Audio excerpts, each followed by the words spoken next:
आज का दिन हिंदुस्तान के लिए बहुत महत्वपूर्ण है।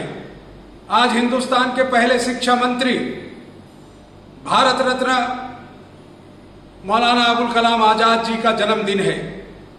हिंदुस्तान की आज़ादी को हम जब जब याद करेंगे तब तब मौलाना को हमें याद करना होगा। हिंदुस्तान के एजुकेशन पॉलिसी को मौलाना ने 70 साल पहले जैसे बनाया था, आज तक इस देश की यूनिवर्सिटीज में और इस देश की शिक्षा प्रणाली में वही चला आ रहा है। मौलाना एक दूरदर्शी नेता थे।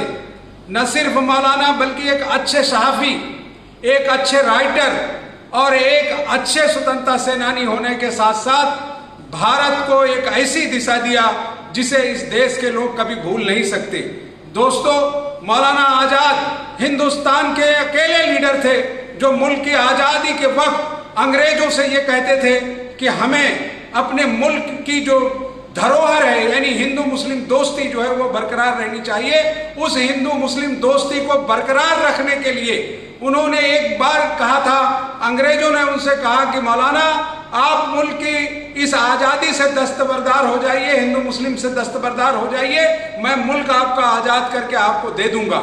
मौलाना ने उस वक्त कहा था कि आसमान की बदलियों से अगर एक फरिश्ता कुतुब मीनार पर उतर कर खड़ा हो और वो ये कहे कि मौलाना आपको आज़ादी ये दे रहे हैं लेकिन हिंदू मुस्लिम दोस्ती जो आपकी है उसे नहीं देंगे, तो हमें मुल्क की आज़ादी उस वक्त नहीं चाहिए बल्कि पहले हमको मुल्क में हिंदू मुस्लिम दोस्ती चाहिए।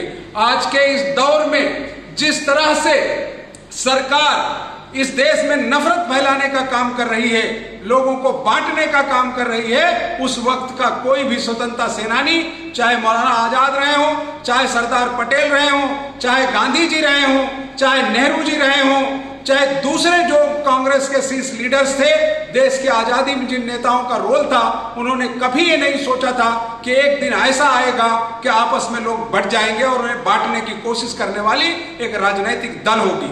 दोस्तों, आज का जन्मदिन हमारे लिए, कांग्रेस पार्टी के लिए नहीं बल्कि देश के लिए महत्वपूर्ण है कि आज शिक्षा दिवस भी है। मौलाना आजाद का जन्मदिन एक शिक्षा दिवस के रूप में मनाया जाता है क्योंकि मौलाना आजाद इस मुल्क के पहले शिक्षा मंत्री बने और उस देश में उस वक्त उन्होंने IIT और दूसरी चीजों को ला दिया जब लोगों की सोच भी नहीं थी। खड़गपुर में IIT कॉलेज कायम करना, देश के अलग अलग जगहों पर अच्छे कॉलेजेस बनाना, एजुकेशन पॉलिसीज को ढंग से लागू करना, ये मौलाना का मिशन था। मौलाना आलिम दीन थे, कुरान के मुसन्निफ थे, उन्होंने कुरान का ट्रांसलेशन किया। उसके अलावा बहुत सारी किताबों को मौलाना ने लिखा और वो आज़ादी के रोल के दौरान जिन जिन चीज़ों को उन्होंने काम किया, आज उस पर चलने की जरूरत है। मैं सभी देशवासियों को, कांग्रेस जनों को, अपने साथियों को मौलाना आजाद के जन्मदिन की बहुत बहुत बधाई देता हूं और एक बार मौलाना को दिल से याद करता हूं और कोशिश करूंगा कि अपने राजनीतिक जीवन में मौलाना के पद चिन्हों पर चलने की। शुक्रिया। खुदा हाफिज। जय हिंद।